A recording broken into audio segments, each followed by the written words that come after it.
Bienvenue dans ce journal et merci d'avoir choisi la télévision nationale pour vous informer. Au sommaire, Coupe d'Afrique des Nations, le duel Guinée-Nigeria est prévu pour demain mercredi au compte de la deuxième journée de la poule B. Paul Put et ses poulains sont prêts à affronter le Nigeria.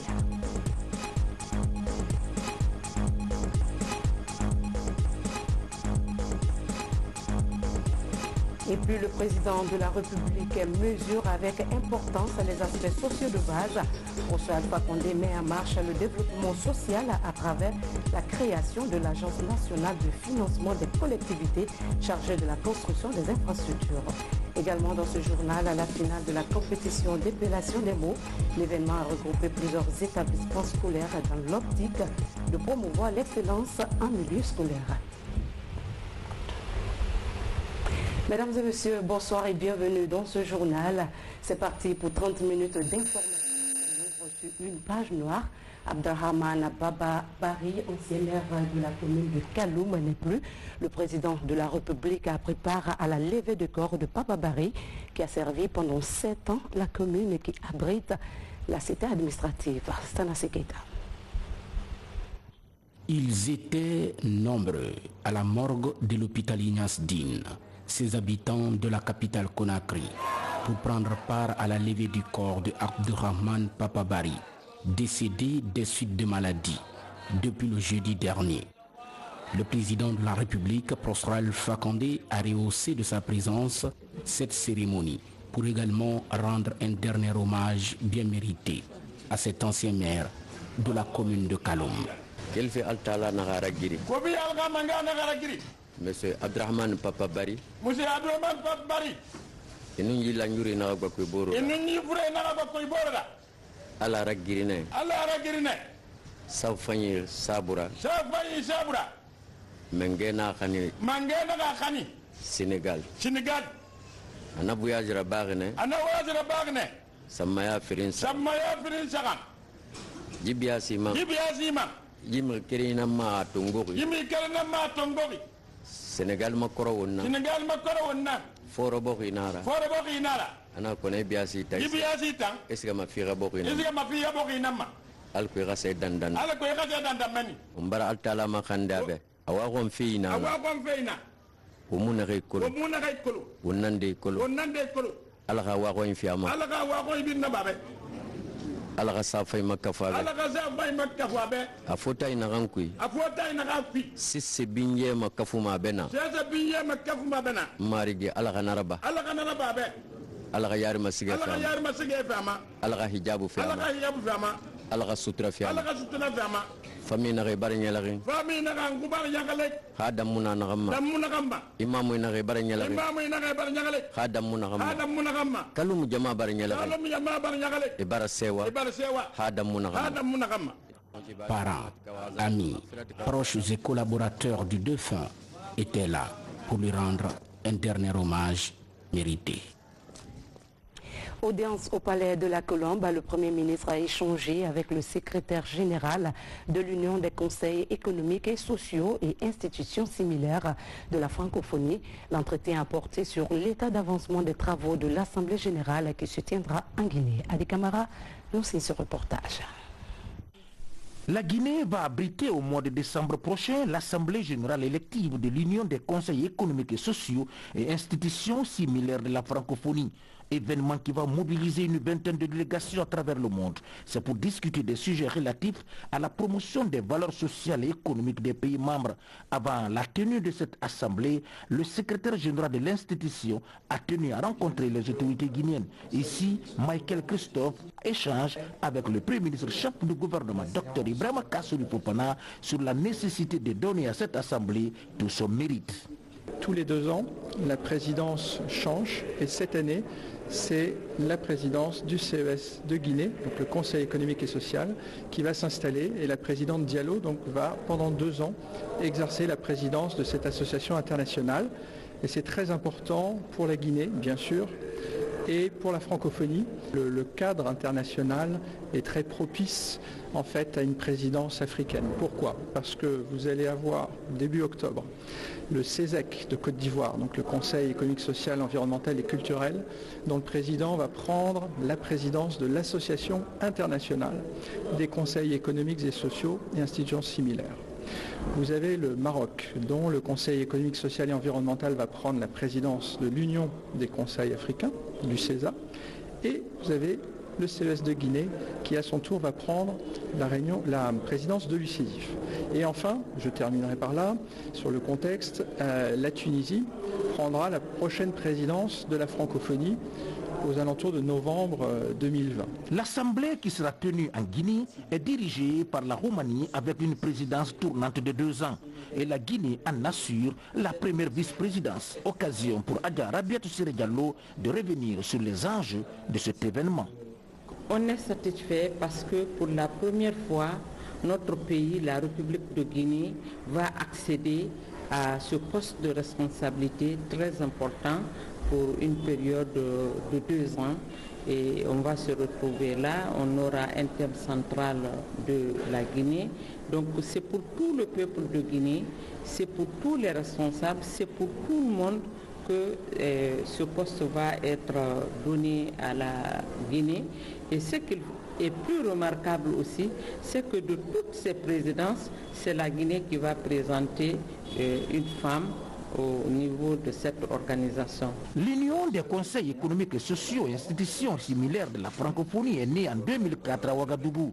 Elle regroupe 23 pays dans l'espace francophone. L'institution se veut un creuset de réflexion et de promotion de la culture démocratique, de paix, de stabilité et de progrès dans le pays. Dans moins de 24 heures, la Guinée va affronter le Nigeria au compte de la 2e journée de la poule B. Paul Put et ses joueurs mesurent à juste valeur la portée de cette rencontre. Devant la presse, le technicien affirme que son équipe est prête pour le duel. Kadiatou Traoré, envoyé spécial. Sili se prépare pour son match contre le Nigeria dans la sérénité, du moins ce qu'a affirmé en conférence de presse ce mardi matin Paul Put avec Isiaga Silla.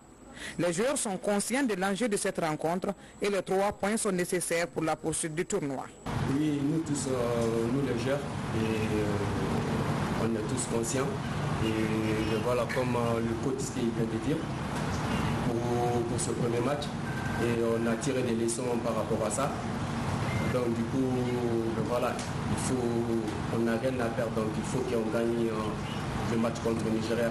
Notre objectif, c'est ça aujourd'hui, et pour gagner ce match. On sait que ça ne va pas être facile. Pour Paul Put, c'est un match de revanche. On se rappelle que le Nigeria l'avait battu lors de la finale de 2013 en Afrique du Sud, alors qu'il était côte du Burkina Faso. Pour l'heure, les contextes sont différents et les hommes aussi. Mais avec l'engagement et la détermination, l'effort sera forcément récompensé. On essaye d'avoir un bon résultat contre le Nigeria, mais tu le sais, dans le football, il faut aussi être réaliste, ça va être dur. Mais comme j'avais dit, on est en confiance, les joueurs sont bien travaillés, eux aussi, c'est une motivation en plus pour jouer contre le Nigeria. Alors j'espère que ça va aller demain, mais on va être à 200%, c'est sûr et certain. Le match Nigeria-Guinée est prévu ce mercredi à 16h30 heure locale, soit à 14h30 temps universel, toujours au stade d'Alexandrie. CAN 2019 toujours, les rues de la capitale ont été envahies par les supporters du Sili national avant et après le premier match. Des comportements inciviques qui ternissent l'image de la Guinée et des vrais supporters. Le rendez-vous de demain ne doit donc pas être taché par des incidents regrettables. Les autorités lancent un appel aux parents à surveiller les enfants pour éviter la perturbation de la circulation. Maurice Sidibé. Le samedi dernier, lors du match Guinée-Madagascar, au compte de la Coupe d'Afrique des Nations CAN Égypte 2019, la plupart des supporters du Sili national étaient dans une joie indescriptible à Conakry. Certains se sont livrés à des actes de vandalisme dans la circulation routière. Des actes inciviques qui deviennent répétitifs lors des grands rendez-vous du football. La situation inquiète sérieusement dans la capitale, d'où la préoccupation de ses citoyens. Quand les gens sont contents, c'est mauvais. Quand les gens sont mécontents, c'est mauvais. Donc la solution, c'est même pas au service d'ordre seulement, c'est aux familles aussi, à vous, à moi, à tout le monde. Est-ce que vous comprenez? C'est ensemble, nous devons dire à nos enfants, si on est content, ça ne veut pas dire va mourir dans la rue. Ça ne veut pas dire va mourir dans la rue. Il faut qu'on fasse attention. Les usagers de la route font objet d'arnaques de la part des supporters, souvent dans des conditions de d'ébriété notoires. Ces comportements entraînent aussi parfois des accidents mortels sur nos routes. L'invite est faite à l'endroit des citoyens à exprimer leur joie sans excès à l'image de certains pays voisins victorieux. C'est déplorable quand même, c'est déplorable. Moi je n'approuve pas ça. Je n'approuve pas ça. Faut essayer de, surtout la sensibilisation. Il faut passer par la sensibilisation. La police doit faire son travail, le ministère, tout le monde, pour qu'il n'y ait pas de mort, je ne sais pas, pour qu'il n'y ait pas de débordement. Pour mettre fin à ces cas d'indiscipline notoire sur les différentes artères de la capitale, les services de sécurité ont annoncé des mesures fortes. Face à cette situation déplorable, la Direction générale de la police nationale appelle les citoyens à la retenue, au respect des droits humains et attire l'attention des populations en général et des supporters du Sili en particulier, que notre équipe nationale a plutôt besoin à ce stade de prière et de bénédiction. Elle rappelle enfin que dans le cadre de l'accomplissement de sa mission régalienne de sécurisation des personnes et des biens, elle traitera désormais avec tolérance zéro des actes d'incivisme sur la voie publique. Demain, à l'occasion du match Guinée-Nigeria, nombreux aspirent à l'application stricte de cette décision pour assurer la fluidité de la circulation, mais aussi sauver des vies humaines. Pour enchérir cette déclaration du ministère de la Sécurité et de la Protection civile, notre reporter a fait la passe à quelques supporters qui veulent leur remercier. Ce que le gouvernement a dit, c'est vrai. Parce que moi, chaque fois que je voyage avec un comité national des sporteurs de Guinée, on connaît ce qui passe dans l'autre pays. Mais ici, chez nous, c'est des voleurs qui rentrent dans l'affaire là. Normalement, on gagne pas, on ne doit pas sortir. On ne doit pas sortir sur la route pour brigander les gens. Tout le monde, barrer même la route. On doit rester dans l'autre côté pour supporter. Tu payes les maillots, tu portes, c'est normal. Mais barrer la route, ça c'est interdit. On ne doit même pas faire ça. Nous sommes là pour supporter Sili. Mais s'il vous plaît, moi je demande à tout le monde de venir supporter Sili. Mais s'il vous plaît, ne barrez pas la route, ne gâtez pas des trucs de gens. C'est pas du tout normal. Par exemple, demain nous sommes là, on va regarder le match ici avec des gens et des policiers aussi. Je ne suis pas pour la pagaille. Quand il n'y a pas le courant ici, chaque jour quand même, nous on regarde le match. Vous pouvez venir au Carrefour, au bar café, regarder le match là-bas s'il n'y a pas le courant à la maison. C'est pas la peine de venir barrer les routes aux gens, c'est pas normal aussi. Le gouvernement doit interdire ça c'est pas bon. Pour gâter les sous, là, ça c'est pas pour supporter, ça c'est pour gâter les sous. Ça c'est pas normal. Si tu veux supporter, tu restes chez toi, tu portes le maillot de Sili National, tu supportes, tu danses tout. Chez toi après à l'heure du match, tu viens, tu regardes le match, ça c'est bon.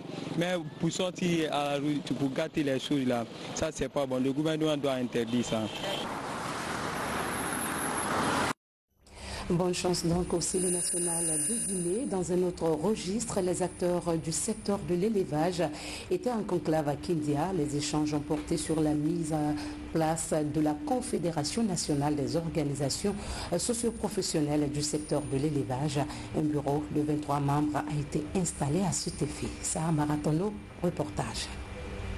Pour mieux organiser l'élevage, les acteurs du secteur sont à Kindia. Au menu des échanges, la mise en place de la Confédération nationale des organisations socio-professionnelles du secteur de l'élevage. Un bureau de 23 membres avec 5 femmes est mis en place. Parmi les priorités de cette équipe figure l'élaboration et la mise en œuvre d'une politique de développement de l'élevage. Il faut voir comment faire un diagnostic du secteur, voir comment régler les problèmes des différentes filières et de voir avec les partenaires techniques, financiers, l'État, comment trouver solution à ces différents problèmes pour pouvoir faciliter le métier de l'élevage en Guinée, pour aider les éleveurs à vivre de leur métier. L'installation de la Confédération nationale des organisations socio-professionnelles de l'élevage s'inscrit dans le cadre de la professionnalisation des activités afin de contribuer à la croissance économique du pays. C'est difficile de travailler en grand groupe hétérogène. Alors si chaque filière sait mettre en place tous les maillons de ces chaînes de valeur et sache créer les relations fonctionnelles qui doivent exister entre ces maillons, alors cette filière se développe. Et si toutes les filières le font, ça veut dire donc que l'ensemble de ce bloc que nous appelons secteur de l'élevage a de fortes chances de donner des résultats heureux, parce que tout ça c'est pour le bien d'abord de ces professionnels et c'est aussi pour le bien de l'économie du pays. La mise en place de cette organisation aujourd'hui socio-professionnelle permet à notre ministère d'aller en ligne droite par rapport à la vision de notre président, le professeur Alpha Condé, pour la mise en œuvre de toutes nos activités. La mise en place d'une confédération nationale des organisations socio-professionnelles du secteur de l'élevage répond à l'une des recommandations du président de la République lors des dernières journées de l'éleveur tenues dans la région de l'Abbé en 2018. L'enjeu est de faire de l'élevage un moteur de développement. La préfecture de Bofa vient de bénéficier de 12 milliards de francs guinéens pour la réalisation des infrastructures sociales de base, une politique du chef de l'État déterminée à développer la Guinée en améliorant les conditions de vie des populations. Nous sommes à Bongolon, un district de Mankountan dans la préfecture de Bofa. Ici, c'est un ouf de soulagement pour la population de cette localité. Elle bénéficie d'un projet de construction d'une école primaire de 3 salles de classe, un bureau, un magasin et 2 blocs de latrines. Depuis notre indépendance, c'est une première pour notre localité depuis l'indépendance. Nous sommes très contents. L'idée du président Alpha Condé de nous faire bénéficier de revenus issus des ressources minières est un acte salutaire et digne d'encouragement.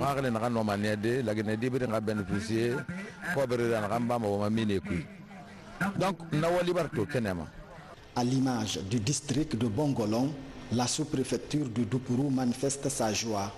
Elle bénéficie elle aussi d'un projet de construction d'un centre de santé.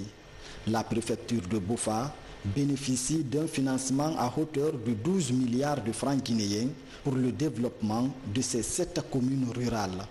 L'Agence nationale de financement des collectivités pilote le projet. Pour combattre, pour vaincre la pauvreté, il faut réellement tenir compte des préoccupations de nos populations à la base. Nous avons toujours dit qu'il y a beaucoup de projets qui les concernent et que tous ces projets sont réalisés. Notre croissance est forte, mais il faut qu'elle soit aussi inclusive. Donc c'est une manière de vraiment rendre la croissance inclusive. Et moi, en tant que ministre en charge des investissements et des partenariats publics-privés, tout ce qui concerne l'investissement et particulièrement l'investissement dans les régions et à la base est une action qui m'interpelle et qui m'intéresse. La mise en place de l'Agence nationale de financement des collectivités est une initiative du président de la République. Elle compte faire bénéficier toute la Guinée des revenus tirés des ressources minières. Voilà, c'était un reportage de Algassi Momba pour aborder dans le même sens, améliorer l'accès aux infrastructures sociales de base, un combat que mène bien l'Agence nationale de financement des collectivités à Dubreka.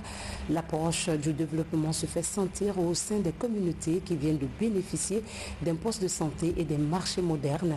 La ministre de l'Action sociale a procédé à la pose de la première pierre. Le point avec Mohamed de Camara.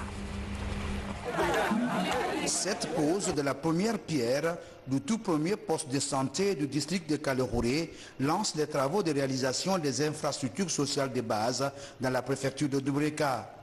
Dans l'ensemble, une vingtaine de micro-projets sont prévus dans les 6 communes rurales et la commune urbaine.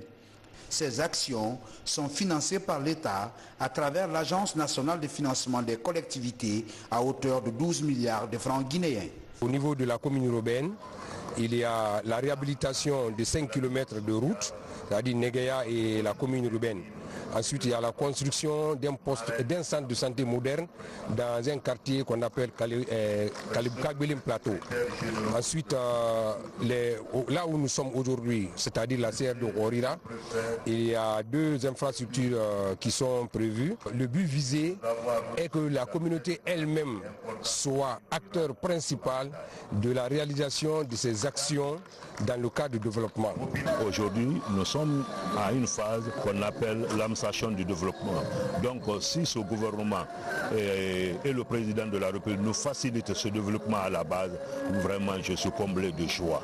Je suis comblé de joie. La seule chose que je peux dire à ma population aujourd'hui, c'est de soutenir l'action du président de la République, renforcer le tissu social à la base. Même action à Horira Centre, où la ministre de l'Action sociale a donné le coup d'envoi de la construction des marchés modernes.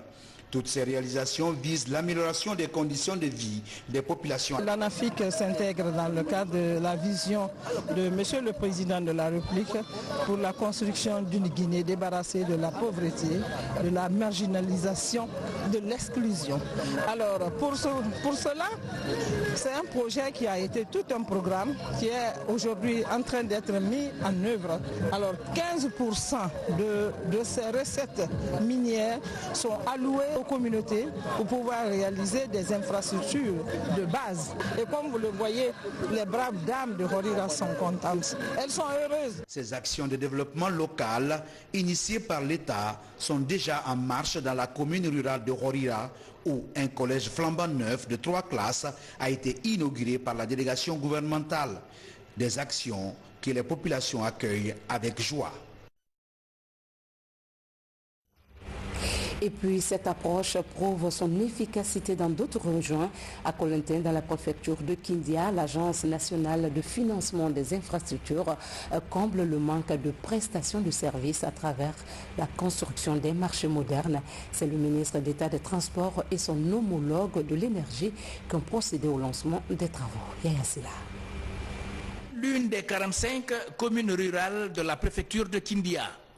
La zone est agro-pastorale par excellence. Pour booster sa croissance, elle bénéficie de 3 projets financés par l'ANAFIC pour un montant de plus de 600 millions de francs guinéens. Les micro-projets suivants ont été retenus, à savoir la construction et équipement d'un poste de santé, logement du chef de poste, une salle de tri, une fosse d'incinération, une clôture grillagée de 200 mètres linéaires, une source d'énergie solaire, 2 blocs latrines de 2 et 3 cabines, le reboisement de la cour et un fourrage dans le district de Kabeléa. À l'image de la commune rurale de Kolentin, Frigiagbé et de Makaya bénéficient aussi d'infrastructures à réaliser avant la fin de l'année. La construction d'un pont métallique reliant Frigiagbé au village de Yengelia est particulièrement attendue. Dans le Kania, 2 membres du gouvernement accompagnent la série de poses de la première pierre de ces infrastructures.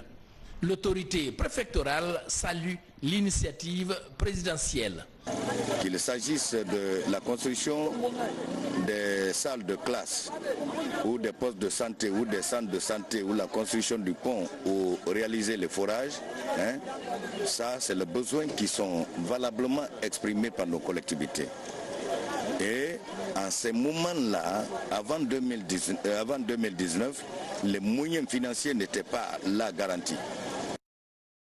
Ce contact direct est mis à profit par la mission gouvernementale pour partager les préoccupations de la population en matière de développement local.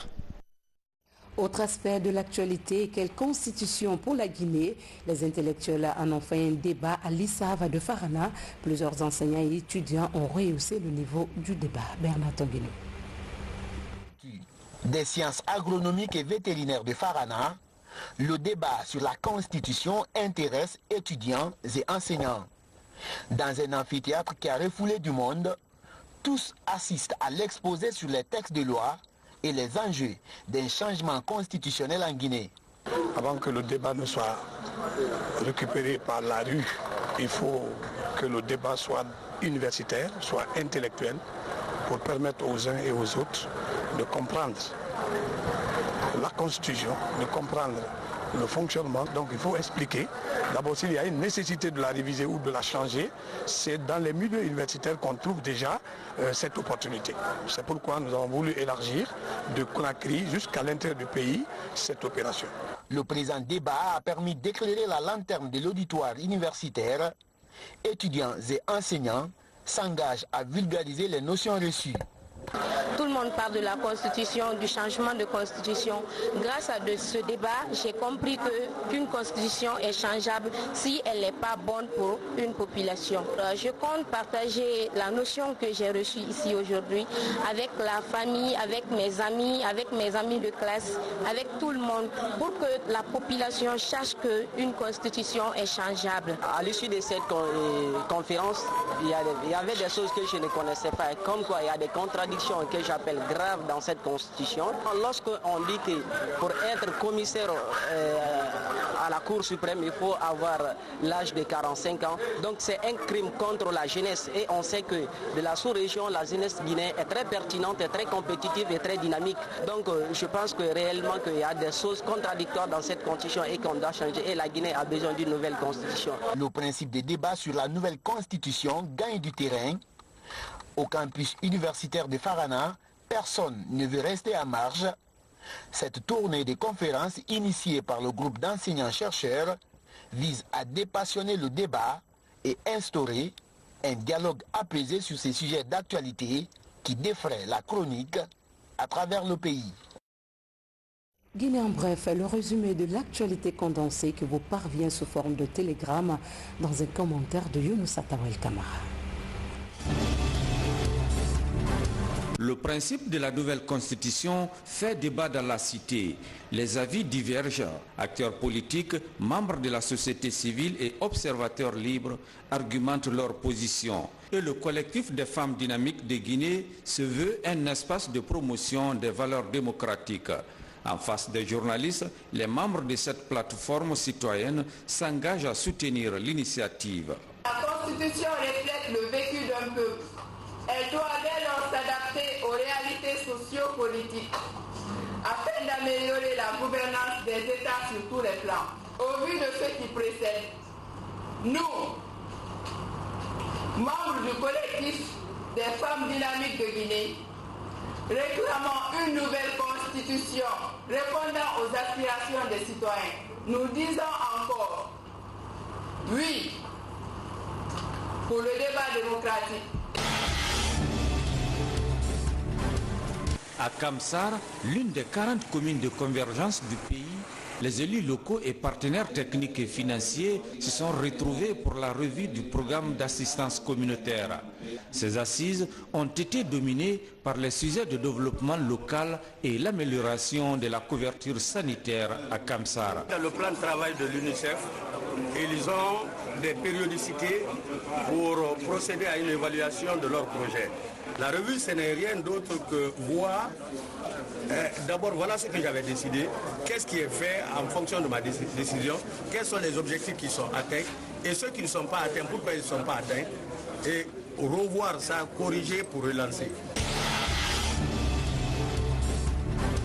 Le présumé responsable du réseau des fraudeurs des appels internationaux installé dans ce cybercafé à Koloma, c'est lui. Il a été arrêté à l'issue d'une enquête menée par une équipe technique de l'ARPT ce matin. Vous savez, la surveillance du trafic et la lutte contre la fraude, c'est l'une des missions de l'autorité de régulation des postes de télécommunications. Nous observons le trafic et au fur et à mesure, vu la circonstance, nous activons notre équipe de lutte contre la fraude. Ils sont sur le terrain chaque jour et nuit et ils travaillent là-dessous. Nous avons constaté tout dernièrement des activités sur le trafic qui nous a permis de savoir que c'est de la fraude qui était organisée à partir d'une certaine zone. Ceux qui font cette activité, ce n'est pas eux le gros poisson. Ils ont toujours des collaborateurs à l'étranger. Donc il faudrait passer la main maintenant à la justice qui va essayer de faire l'investigation jusqu'à pouvoir mettre main sur ceux qui sont à l'étranger. Mais dorénavant, M. Sow a reconnu déjà l'installation des équipements. Il nous a donné, d'après lui, la période où il a commencé à utiliser cet équipement, à donc générer du trafic. Cela peut être vérifié par nos équipes qui vont le faire, collaboration. Nous allons transférer le document au niveau de la justice qui va après prendre la main pour voir comment interpeller le gros poisson qui se trouve ailleurs. Dernier virage de cette édition, une trentaine d'établissements scolaires publics et privés venant des 5 communes de la capitale ont participé au concours d'épellation des mots. La finale s'est tenue à Conakry. La compétition vise à développer le goût à la recherche et à la lecture. Lancé Kamisoko. Aïssatou Lamaranaba est la championne 2019 du concours d'épellation des mots catégorie senior. Élève de la 8e année dans un complexe privé, classé 2e lors de la première édition, a pris sa revanche. Le résultat d'un travail acharné. Fainéant s'appelle F-A-I-N-E accent aigu A-N-T, fainéant. Félicitations. Les candidats étaient très très bons et voilà, on peut se féliciter aussi qu'il y a beaucoup de filles qui sont arrivées dans le tour final et voilà, on souhaite bonne chance aux lauréats et que tout aille bien pour eux à l'avenir. Cette année, l'école d'Aïssatou a fait le doublé. Abdoulaye Abdoul Bangoura du même établissement est champion de la catégorie junior. Candidat à l'examen d'entrée en 7e année, il a pris les dessus après un face-à-face qui a connu plus de 10 tours. Le père a participé à la préparation de la compétition. À la maison, moi-même, je l'appelle monsieur, appelle-moi. Et je le dis à moi-même, s'il va à la toilette, il s'arrête, il me fait ça d'abord. Qui fait que toute la famille a participé à sa victoire d'aujourd'hui. Donc on est surpris guère. On remercie les organisateurs et ça amène l'émancipation des jeunes élèves pour vraiment un avenir meilleur. Donc j'avais même un CD que j'avais vu à un moment donné à Kila. Il y a longtemps de cela, j'ai commencé à les faire voir ça. Dit mettez-vous à la tâche, n'attendez pas. En initiant ce concours, le club Épelle-moi Guinée crée l'émulation en milieu scolaire. C'est là pour rehausser le niveau des élèves en français. Les participants au concours, d'abord, ça va les aider à soigner leur orthographe. C'est de les accompagner à mieux s'exprimer en français, où qu'ils soient, dans leur milieu respectif. Pour cette 2e édition du concours d'épellation des mots, 34 écoles étaient en course avec plus de 200 candidats. La finale a opposé 25 candidats, dont 10 pour la catégorie junior. L'ambition du club d'Épelle-moi est de donner un caractère national à la compétition à travers la participation de 38 communes urbaines du pays. Voilà, mesdames et messieurs, nous sommes au terme de cette édition. Merci de nous accorder votre fidélité et à demain, Inch'Allah, pour d'autres pages d'informations. D'ici là, restez avec nous pour la suite de nos programmes. Bonsoir à tous.